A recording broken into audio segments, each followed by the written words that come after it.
এখনকার স্বাস্থ্যসেবার অবস্থা ভালো নেই। রাজধানী টাউনে যেটুকু আছে, মফস্বল টাউনে ওঠাও নেই। আমাদের অঙ্গীকার হচ্ছে ৬৪ জেলার সব জায়গায় মেডিকেল কলেজ আমরা গড়ব ইনশাআল্লাহ।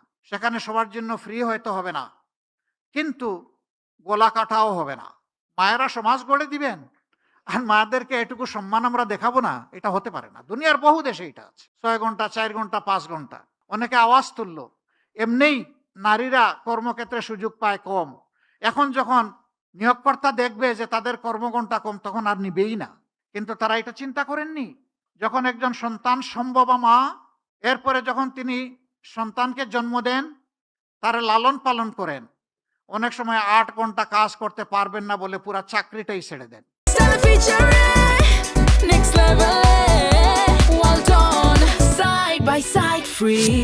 আমরা তো সেখানে তাদের জন্য সহজ করে দিচ্ছি, যাতে চাকরি তার ছাড়তে না হয়, ওটাও লেগে থাকবে, সন্তানও তার গায়ের তাকে সাথে জড়িয়ে থাকবে।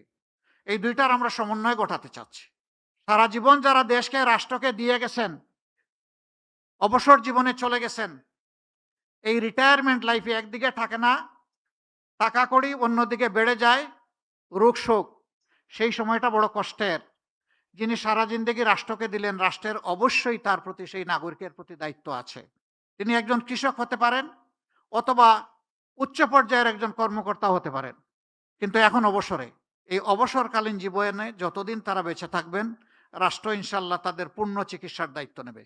এখনকার স্বাস্থ্যসেবার অবস্থা ভালো নেই। তাও রাজধানী টাউনে যেটুকু আছে, মফস্বল টাউনে ওঠাও নেই। আমাদের অঙ্গীকার হচ্ছে ৬৪ জেলার সব জায়গায় মেডিকেল কলেজ আমরা গড়ব ইনশাআল্লাহ। এবং সেই মেডিকেল কলেজগুলা গড়ার মাধ্যমে আমরা স্কিল ম্যান পাওয়ার ডেভেলপ করব। তারপরে ওই জেলা কেন্দ্রে বিশেষায়িত সরকারি হাসপাতাল থাকবে। সেখানে সবার জন্য ফ্রি হয়তো হবে না, কিন্তু গলা কাটাও হবে না। চিকিৎসা নিতে গিয়ে গলায় কাটা ঢুকবে না। চিকিৎসা নিতে গিয়ে মন এবং শরীর দুইটাই কমফোর্ট ফিল করবে ইনশাআল্লাহ। সেরকম স্বাস্থ্যসেবা আমরা গড়ে তুলতে চাই।